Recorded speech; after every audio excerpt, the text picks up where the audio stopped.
Hi everyone, it's Nancy here, and I am back with another colouring video for you, and this one is actually for a Mother's Day card. It was Mother's Day here in the UK last weekend, and I made my mum a quick card, and so I just thought I would share with you the colouring process. Quite a few people have said they enjoy watching it. I know it's not everyone's cup of tea, but I'm just really getting into doing these coloured images and making some cards, so I thought I would share this process with you. I am trying where possible to make sure I do keep the caps in view so you can see them, but I mostly kind of use the same sort of skin tones anyway, which I've spoken about before, which is FS3 and FS2 and CR2. Just to put a little bit of blush in the cheeks. This is a Some Odd Girl stamp set, and this stamp set was given to me by Steph, and when she gave me a load of stamps, I hadn't actually been doing much colouring, I was kind of just getting into it, and she gave me a whole bunch of stamps, and boy am I glad she did, because I am absolutely loving using them. So that's what I'm going to be using, that stamp set. I'm going to use a few other stamps from that set as well. There you can see I'd kind of gone over the line there with that skin colour, so I did just use my blender pen, which is basically the pure alcohol pen, just to push a little bit of that colour back in. And I am just putting my light on, which I'd forgot to do at the start of this process, just so I can see things a little bit better.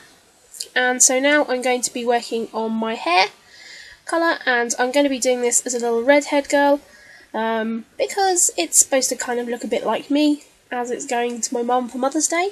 So I'm using CR8 to start with as like my lightest colour, and there is no rhyme or reason where I put my colour. I know there's 101 videos out there that tell you kind of how to put the colours down, but I just like my whole the hair colour and that to look filled in. I don't necessarily like the sort of flick marks where there's kind of bits of the white and that showing through. It's just a personal preference, but so I just use CR8 and then DR1, and now I'm using DR6 as my darkest colour, just to add that very sort of dark bits in. And it is just a process of going from light to dark, dark to light, and light to dark, and sort of back again, really. And this is quite a small image, so that does mean that, it is a little bit more fiddly, but in the end, I'm really happy with the result. But as I said, it is just a little bit fiddly because this is one of the smaller images. That is something, when using the digital images, that you can, of course, resize them to make sure, not make sure, but so they're easier to kind of colour, and you can scale them to fit your cards as well. But this one ended up working very well on the card that I made. And so, just going to keep going backwards and forwards with colouring that in. I do want to just sort of ask if people are interested in watching these videos, if they prefer to see kind of the colouring part sped up a little bit more, and maybe just with music over it, or are you happy with hearing me talk through my process, or anyway, just a little bit of feedback. So I know there's quite a few videos out there that kind of cut to music when they do their sort of colouring, so just really looking for a little bit of feedback there. So I'm just going back in my FS3 just to add a little bit more shadow to the face, and of course colouring in the all important eyebrows. I'm going to make sure we get those eyebrows right.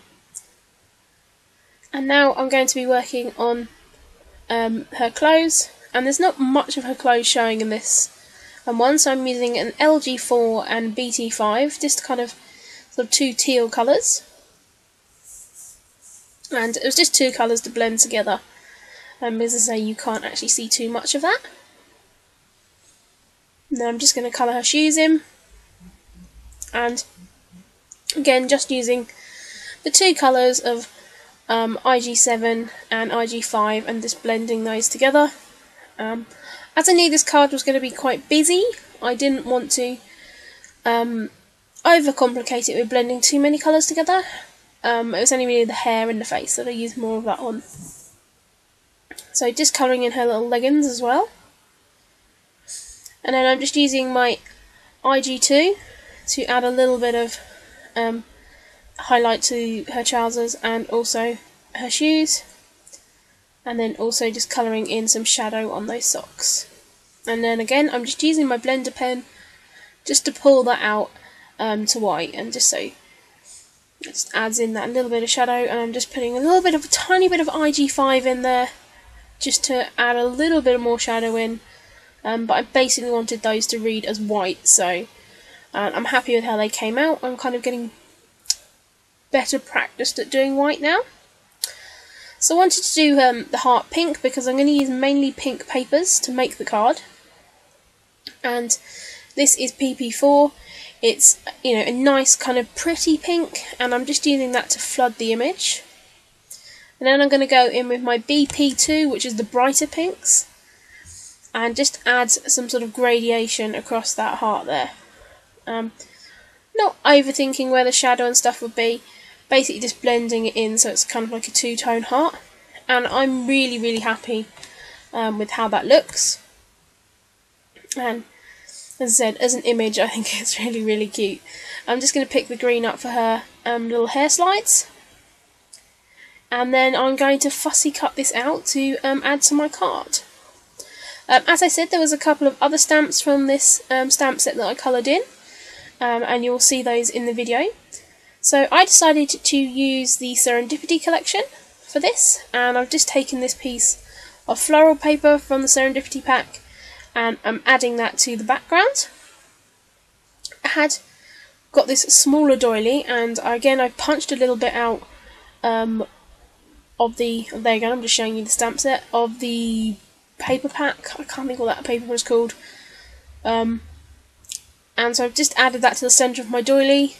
And then this is a cameo cut file that I actually had lying on my desk left from my December daily, I think it was. And I just spritzed that with a tiny little bit of gold Hardy Swap Colour Shine. And that's just going to add a little bit of interest behind the image. And that little cotton reel that I'm going to be sitting her on, that was also from this stamp set. And as was that saying, which says, "So wonderful." So now I'm going to be looking at building a cluster up behind her. And again, all the flowers I'm using were kindly given to me by Carrie. And I love flowers now, I know. Mainly for card making. I had them and I've used them on a couple of scrapbooking pages. But I absolutely love the look of adding them onto these sort of cards. So really excited to be able to use them. That is a beautiful spray.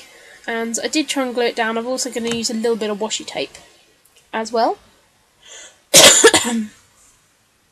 So I'm just going to fuss around holding that down to get it to stick. There's a couple of other little blooms I want to add as well. One of them is kind of a paper rose. And I did just squash that down onto my desk just so it lies a little bit flatter. And then the other one is this little flower with stamens, and then I'm adding some smaller little rosebuds. And I really like that little sort of floral spray there. I'm using my Stampin' Up 3D foam just to pop up that little image, and giving a little bit of height so it looks like she's propped up there on top of that cotton reel. And so now I'm just going to be adding the sentiment. So of course I've got "So wonderful," but as this is a Mother's Day card, I have just added a little sentiment which does say "Happy Mung Bean Day," because I call my mum Mung Bean. It's just a family thing, it's a long story, but so I always like to personalise her Mother's Day card because it's actually Mung Bean Day for her. These buttons were also in that stamp set, and I did just colour some of those in. So I'm going to be adding those just around the sentiments to add a little bit of interest, and I did use a little bit of Winker Stella on those as well. And I just love how they came out. I love those buttons, they're so cute. So now I'm just going to take the 3D foam off the back on my image and stick that up on the card. And it's, you know, it's one of the more busier cards that I've made, but I'm really happy with how it came out. So here are some close-ups, and I will talk to you all again soon. Thanks guys, bye!